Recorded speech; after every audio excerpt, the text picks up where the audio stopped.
बढ़ते हैं आगे। अब सबसे पहले हम लोग देखते हैं डाइस के प्रकार।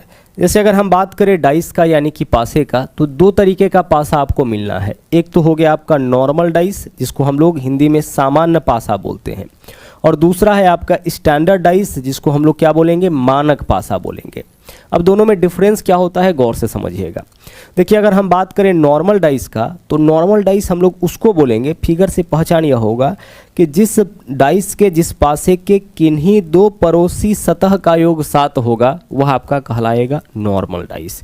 यानी आसपास के नंबर को जोड़ने पर अगर 7 आ गया तो वह आपका क्या होगा, वह आपका होगा नॉर्मल डाइस यानी कि सामान्य पासा।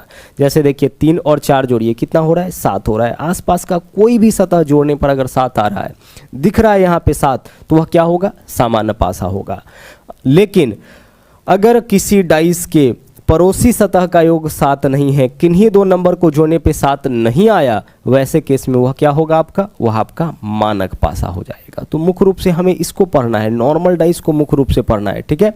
चलिए, तो मानक पासा हम लोग किसको बोलेंगे, जिसमें 7 हमें नहीं दिखेगा, पड़ोसी सतह को जोड़ने पर 7 नहीं आएगा, वह आपका क्या हो जाएगा, 7 नहीं आने पर यह क्या होगा, यह आपका मानक पासा होगा। लेकिन अगर 7 आ गया तो वह क्या होगा, 7 अगर आ गया तो वह आपका सामान्य पासा होगा यानी कि नॉर्मल डाइस होगा।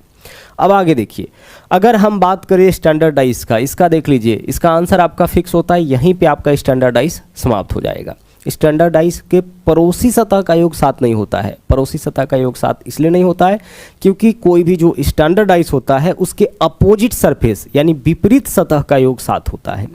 जैसे देखिए 1 के सामने कौन सा नंबर होगा, तो 1 के सामने 1 में क्या जोड़ेंगे तो 7 आएगा, 6। तो 1 के सामने जो नंबर होगा वह पक्का क्या होगा, पक्का आपका 6 होगा। किसमें, स्टैंडर्ड डाइस में। स्टैंडर्ड डाइस के जो आंसर होते हैं वो आपके फिक्स होते हैं, आंसर आपको निकालने का ज़रूरत नहीं पड़ता है।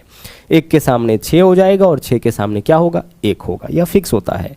उसी प्रकार से अगर हम बात करें 2 का, तो 2 के सामने क्या होगा, 2 के सामने आपका 5 हो जाएगा और 5 के सामने 2 हो जाएगा, 2 और 5 7। ठीक उसी प्रकार से 3 के सामने क्या नंबर होगा, 3 के सामने 4 होगा और 4 के सामने 3 होगा। यानी अगर बात स्टैंडर्ड डाइस की जाए तो 4 के सामने 3 हो जाएगा, 5 के सामने 2 हो जाएगा और 1 के सामने क्या हो जाएगा, 6 हो जाएगा।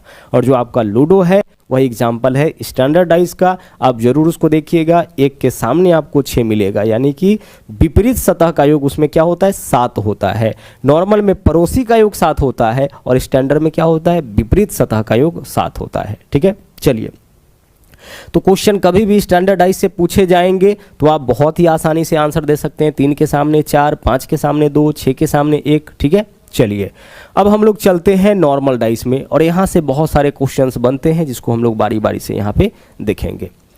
देखिएगा यहाँ पे पहला क्वेश्चन आपके सामने है, ठीक है। क्वेश्चन के माध्यम से ही सारा कॉन्सेप्ट आपका क्लियर हो जाएगा, बिल्कुल भी आपको टेंशन यहाँ पे नहीं लेना है।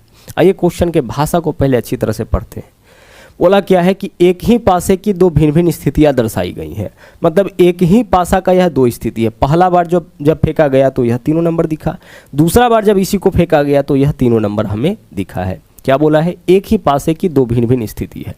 आगे देखिए, यदि संख्या 1 नीचे हो यानी निचले फलक पर हो तो शीर्ष वाले फलक पे कौन सी संख्या होगी। अगर नीचे में 1 है तो ऊपर में क्या होगा, यानी 1 के विपरीत वाले नंबर को हमें यहाँ पे बताना है। क्या इस क्वेश्चन में हमें बताना है, हमें इस क्वेश्चन में यह बताना है कि 1 के सामने 1 के विपरीत कौन सा नंबर होगा। अब कैसे क्वेश्चन को सोल्व करेंगे, गौर से देखिएगा। हम क्या करेंगे कि हम इस दोनों डाइस में चेक करेंगे कि क्या इस दोनों डाइस में कोई भी नंबर कॉमन है।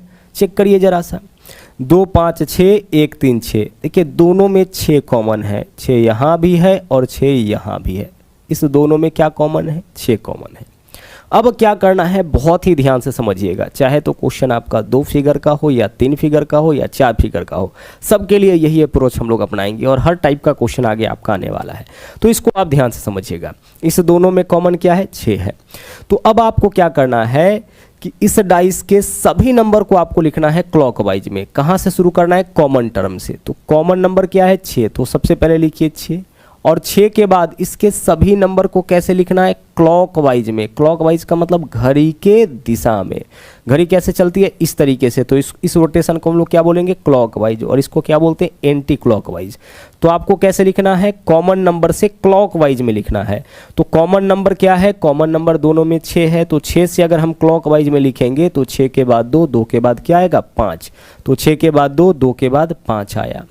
जो काम आप इस डाइस के साथ किए हैं वही काम इसके साथ भी करिए। कॉमन नंबर से सभी नंबर को क्लॉकवाइज में, तो 6 के बाद 1, 1 के बाद 3, तो 6 के बाद क्या लिखेंगे, 1, और 1 के बाद लिखेंगे 3। बस क्वेश्चन आपका सोल्व हो गया। अब यहाँ पे जो नंबर ऊपर नीचे दिख रहा है वही एक दूसरे के अपोजिट में होगा, वही एक दूसरे के सामने विपरीत होगा। 5 के सामने क्या होगा नंबर, 3, और 3 के सामने 5। 2 के सामने क्या नंबर होगा, 1, और 1 के सामने क्या होगा, 2। उसी प्रकार से 6 के सामने क्या होगा, तो 6 के सामने 6 नहीं होगा, कोई 2 नंबर एक साथ नहीं आएगा। तो हम यहाँ पे देखेंगे कि हमें कौन कौन से नंबर यहाँ दिख रहे हैं, तो 2 है, 1 है, 3 है, 5 है। कौन सा नंबर है जो दिखाई नहीं दे रहा है, 4। इसका मतलब कि 6 के अपोजिट में वही 4 होगा। 6 के अपोजिट में 6 नहीं होगा, वह नंबर होगा जो यहाँ पे हमें दिखाई नहीं दे रहा है।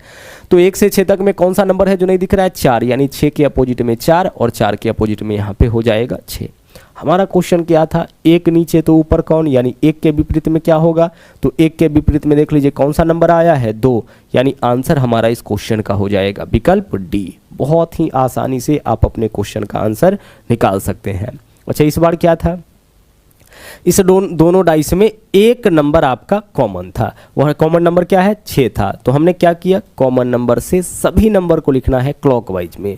जो काम आप पहले पासे के लिए किए हैं वही काम आपको दूसरे पासे के लिए भी करना है। आगे बढ़ते हैं, अगला क्वेश्चन देखिए, क्वेश्चन नंबर 2। यहाँ देखिए नंबर 2 क्वेश्चन फिर से वही चीज़ है, एक ही पासे की 2 भिन्न स्थितियाँ दर्शाई गई हैं संख्या 1 के विपरीत फलक पर। किसके विपरीत फलक पर हमें देखना है, 1 के विपरीत फलक पर कौन सा नंबर होगा। आप देखिए कि इस दोनों पासे में क्या कोई नंबर कॉमन है, दोनों पासे में। तो देखिए 6 यहाँ भी है, 6 यहाँ भी है, इसके अलावा 4 भी है, 4 भी है। गौर से देखिएगा क्या है, इस बार 2 नंबर कॉमन है, 6 4 यहाँ भी है और 6 4 यहाँ भी है। तो जब 2 नंबर कॉमन हो तो क्वेश्चन आपके लिए और ज़्यादा आसान होगा। जब एक नंबर कॉमन था, फिर हम लोगों ने क्या किया, जब एक नंबर कॉमन होगा तो कॉमन नंबर से सभी नंबर को क्लॉकवाइज में लिखेंगे। लेकिन जब 2 नंबर कॉमन होगा उस केस में क्या करना है कि उस कॉमन वाले को हटाइए। तो बचा क्या, इसमें 3, और इसमें क्या बचा, 1। यही एक दोनों एक दूसरे के विपरीत में होगा। 3 के विपरीत में 1 होगा और 1 के विपरीत में क्या होगा, 3 होगा। यहाँ पे पूछा गया था 1 के विपरीत में क्या होगा, तो आंसर हमारा क्या हो जाएगा, आंसर हमारा 3 हो जाएगा। तो जब पासे की केवल 2 ही स्थिति दर्शाई जाए और उस दोनों में 2 नंबर कॉमन होगा, उस केस में कॉमन के अलावा जो एकमात्र बचा है सतह दोनों में, वही एक दूसरे के विपरीत में होगा, वही एक दूसरे के उल्टा में होगा। एक कॉमन वाला में क्लॉकवाइज, लेकिन जब 2 नंबर कॉमन होगा तो कॉमन जो अनकॉमन नंबर होगा वही क्या होगा, एक दूसरे के विपरीत। लेकिन अगर इस क्वेश्चन में इस कॉमन वाले टर्म से पूछ दिया जाए, भाई एक चीज़ तो क्लियर हो गया कि 1 के विपरीत में क्या होगा, 3। अब इधर क्या बचा, 6 और 4, 6 और 4। तो अगर आपसे पूछा जाए कि भाई 6 और 4 के विपरीत में कौन सा नंबर होगा, तो 6 और 4 के विपरीत में वह नंबर होगा जो हमें नहीं दिख रहा है। तो 3 और 1 तो एक दूसरे के विपरीत में है, तो 3 और 1 आ चुका है, 6 4 आ चुका है, बचा क्या नंबर, 2 और 5। इसका मतलब है कि 6 और 4 के विपरीत में यही 2 और 5 होगा। लेकिन एग्जैक्टली किसके विपरीत में कौन होगा यह हम नहीं बता सकते हैं। 6 के विपरीत में 2 भी हो सकता है और 5 भी हो सकता है। उसी प्रकार से 4 के विपरीत में 2 भी हो सकता है, 5 भी हो सकता है। 2 के विपरीत में 6 और 4 में से कोई भी हो सकता है। 5 के विपरीत में भी 6 और 4 में से कोई भी हो सकता है। तो यहाँ पे हम एग्जैक्टली नहीं बता सकते हैं। एग्जैक्टली हम किसके बारे में बताएंगे, जो अनकॉमन होगा उसके बारे में ही बता सकते हैं कि किसके अपोजिट में कौन होगा। और यही चीज़ आपसे पूछा भी जाएगा, जब 2 कॉमन होगा तो अनकॉमन वाले के बारे में ही आपसे पूछा जाएगा कि किसके सामने में कौन सा नंबर आएगा। ठीक है, चलिए अब चलते हैं आगे। यहाँ पे हम लोग देखेंगे क्वेश्चन नंबर 3। अभी आप देखे थे क्वेश्चन में 2 फिगर था, यहाँ पे 3 फिगर है। एक ही पासे की 3 अलग अलग स्थितियाँ दर्शाई गई हैं। उस संख्या का चयन करें जो 1 दर्शाने वाले फलक के विपरीत, 1 के विपरीत कौन सा नंबर होगा यह बताना है। ठीक है, चलिए यहाँ पे फिगर कितना है, 3। हम क्या करेंगे, किन्हीं दो फिगर से अपने क्वेश्चन का आंसर निकालेंगे। तो फिगर 1 और फिगर 2 से देखिए कितना नंबर कॉमन है। देखिए 3 यहाँ भी है, 3 यहाँ भी है, 2 यहाँ है, यहाँ पे नहीं है, 1 यहाँ है, यहाँ पे नहीं है। कॉमन नंबर क्या है, 3। तो कॉमन नंबर को क्या करना है, ऊपर नीचे लिखना है। ठीक है, कॉमन नंबर को क्या करना है, ऊपर नीचे। चलिए यहाँ भी 3, यहाँ भी 3। अब क्या करना है, इस कॉमन नंबर से सभी नंबर को क्लॉकवाइज में, तो 3 के बाद 2, 2 के बाद 1, 3 के बाद क्या है 2 और 2 के बाद 1। जो काम आप इसके लिए किए हैं वही काम इसके लिए भी करिए। 3 के बाद 4, 4 के बाद क्या है 5, तो 3 के बाद 4, 4 के बाद 5। अब यहाँ से क्लियर हो गया किसके विपरीत में कौन सा नंबर, 1 के विपरीत में 5, 5 के विपरीत में 1। पूछा क्या गया था, 1 के विपरीत में कौन सा नंबर होगा, आसानी से आप अपना आंसर निकाल सकते हैं 5। 2 के विपरीत में 4, 4 के विपरीत में 2 और 3 के विपरीत में वह नंबर होगा जो हमें दिखाई नहीं दे रहा है। तो हमें यहाँ पे कौन सा नंबर नहीं दिख रहा है, 2, 1, 5, 4 सब है, 6 नहीं दिख रहा है। इसका मतलब 3 के विपरीत में 6 हो जाएगा।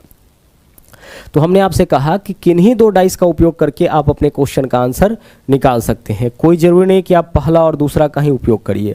अगर आप पहला और तीसरा का उपयोग करिएगा फिर भी आंसर आपका आ जाएगा। देखिए पहला और तीसरा में देखिए तो कॉमन क्या है, पहला और तीसरा में कॉमन क्या है, 1, 3, 2 है, इधर 2, 5, 6 है, 2 कॉमन है, 2 यहाँ भी है, 2 यहाँ भी है। क्या करेंगे, कॉमन नंबर से सभी नंबर को क्लॉकवाइज में, तो 2, 1, 3, यहाँ पे क्या आ जाएगा आपका 2, 2 के बाद 1, 1 के बाद 3, वही चीज़ यहाँ पे 2 के बाद 5, 5 के बाद 6, 2 के बाद क्या आएगा 5 और 5 के बाद क्या आएगा 6 आ जाएगा। अब देखिए किसके विपरीत में कौन सा नंबर आ गया, यहाँ पे देखिए 1 के अपोजिट में 5, 3 के अपोजिट में 6, 2 के अपोजिट में वह नंबर होगा जो नहीं दिख रहा है, क्या नहीं दिख रहा है 4, तो 2 के विपरीत में 4 होगा। हमें क्या बताना है, 1 के विपरीत, 1 के विपरीत यहाँ से भी क्या आ गया, यहाँ से भी 5 आ गया। तो हमें क्या करना है, किन्हीं दो पासे की स्थिति को लेकर के अपने क्वेश्चन का आंसर निकाल लेना है। क्या हम इस दोनों की मदद से भी क्वेश्चन को सोल्व कर सकते हैं, तो 3, 4, 5, यहाँ पे क्या है 5, 6, 2 है, तो इस दोनों में भी तो कॉमन है, इस दोनों में क्या कॉमन है 5, तो कॉमन नंबर से सभी नंबर को क्लॉकवाइज में, तो 5, 3, 4 ये तो लिखेंगे। वही चीज़ इसके साथ करिए, 5, 6, 2, 5, 6, 2, देखिए 4 के सामने 2, 3 के सामने 6, 5 के सामने वह नंबर होगा जो नहीं दिख रहा है 1, 5 के सामने क्या है 1 और 1 के सामने 5।